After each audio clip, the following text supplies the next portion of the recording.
Sa Italy town na nasa loob ng New York City, pinakitang nag-uusap ang dalawang lalaki sa loob ng isang restaurant. Si Tony, isang mobster na pinuno ng mga hitman, at si Leon, ang pinakamahusay na hitman niya.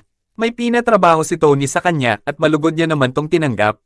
Noon din ay dumating sa hotel yung misyon ni Leon kasama ang mga bodyguard nito. Isa pala tong mob boss na nagbebenta ng droga. Pero noon din ay dumating si Leon at nakatanggap ng tawag si Taba mula kay Tonto na may gusto daw kumausap sa kanya, kaya pinahanda niya yung mga tao niya. Nag-abang sila sa pinto ng elevator at nang magbukas to ay agad silang nagpaputok. Pero si Tonto lang pala yun. Kaya kumalat sila para magbantay at pinahanda nila yung kotse para makatakas si Taba. Nang sumilip yung isang guard sa stairway, ay hinila to ni Leon at hinulog. Yung isa namang tatanga-tanga ay binigti niya sa kisame upang harangan yung lalabasan nila. Kaya agad nilang niligpit yung mga epektos at humanap sila ng ibang lalabasan. Pero nang mahiwalay yung mga bodyguard ay kinulong niya si Taba sa loob at inubos ni Leon ang mga ito. Tapos ay sumilip si Leon sa butas kaya pinaputokan siya ni Taba. Matapos ay tumakbo si Taba at kumuha pa ng maraming armas. Tumawag din siya sa 911 at nagtago siya habang kino-connect pa sa officer yung tawag niya. Pero lumabas si Leon sa likuran niya. Sabi ni Taba kunin na lang daw ni Leon yung mga droga at pera. Pero may pinatawagan lang sa kanya si Leon. Sabi nung tinawagan niya, huwag na ulit siyang magpapakita sa New York. At nang nangako siyang aalis na at hindi na muli pang babalik ay agad na ding naglaho at umalis si Leon.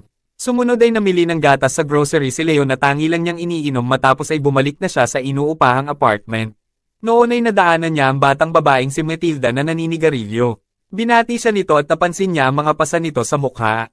Sigurado si Leon na may nanakit dito kahit nasabi nito ay nahulog lang to sa bike. At nang makapasok na si Leon sa kwarto niya, ay may lumabas naman sa pinto ni na Matilda. Sina Malky at ang ama ni Matilda. Pinapaamin ni Malky yung ama niya na binawasan daw yung epektos na pinatago nila. Pero ayaw umamin ng ama ni Matilda kaya tinawag ni Malky yung boss niya na noon ay nasa likuran lang nila.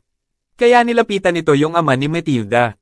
Ito ay si Stan. At sinabi niyang naniniwala daw siya sa ama ni Matilda pero banilinan niya to na hanapin kung sino yung bumawas sa epektos hanggang bukas ng tanghali matapos ay agad na din silang umalis. At nang makababa na sina Stan, ay si Matilda naman ang binalingan ng galit ng magaling niyang ama at nakita pala ni Leon ang lahat ng nangyari.